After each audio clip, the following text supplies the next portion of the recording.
Vous écoutez Radio Equinox, la chaîne du peuple. La chaîne du peuple. Bonjour. Les premiers à terner l'image du Cameroun sont ceux qui disent la défendre et la promouvoir.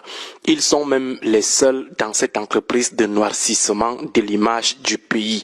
La mauvaise mine que présente le Cameroun, la face lugubre qui est présentée aux étrangers, c'est exclusivement l'œuvre de ceux qui croient entretenir un patriotisme débordant. Le dégoût que les étrangers peuvent avoir de notre pays, ce sont toujours ces gens. Prenons juste le cas d'un étranger qui veut arriver au Cameroun pour le visiter pour une première.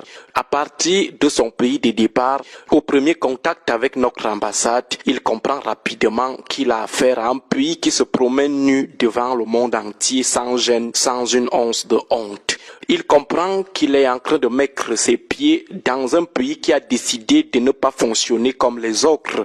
J'imagine la honte que nos frères de la diaspora boivent lorsqu'on les rejette sur la figure les récits du visage pâle du Cameroun. Les victoires des lions indomptables masquaient un peu cette mauvaise mine du pays qui est comme celle d'une femme qui rentre de l'enterrement de son 7e mari. Le pays revendique les ambassades les plus lugubres, les moins accueillantes, les moins fonctionnelles, où les jours ouvrables sont pratiquement des demi-week-ends avec une qualité de service, on dirait qu'on forçait les gens à travailler. C'est aussi le résultat lorsqu'on recrute des gens sur la base des affinités politiques, tribales et familiales, sur la base des copinages. Sur cette base, les agents recrutés ne peuvent être que désinvoltes et méprisants. Cet étranger qui s'apprête à arriver au Cameroun au premier contact avec notre ambassade a déjà des prétextes suffisants pour renoncer à son voyage et catégoriser le Cameroun parmi les pays en l'envers. Les services courriers se comportent vis-à-vis des usagers,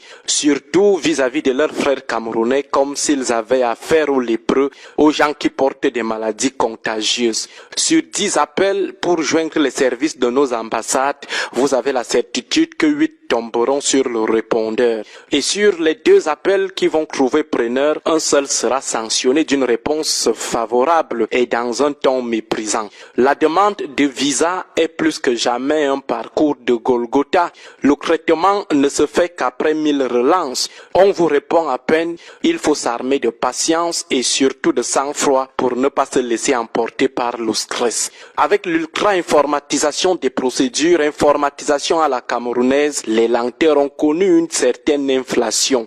Les coûts défient les coûts de plusieurs pays africains. C'est désormais un terrible commerce, le commerce des visas avec les tensions de trésorerie que connaît le pays. On a l'impression qu'on mise désormais sur l'argent des visas pour renflouer les caisses. Bref, tout est fait pour décourager les gens à venir au Cameroun. Maintenant, arrivé au Cameroun, dans nos aéroports, vous faites face à l'amplification de la face lugubre du pays. Les aéroports sont d'abord comme des vieux entrepôts. Le personnel sourit à peine, tout le monde se sent, personne ne se prend pour un franc. Vous pouvez encore passer 2 heures, 3 heures de temps avant de sortir de l'aéroport.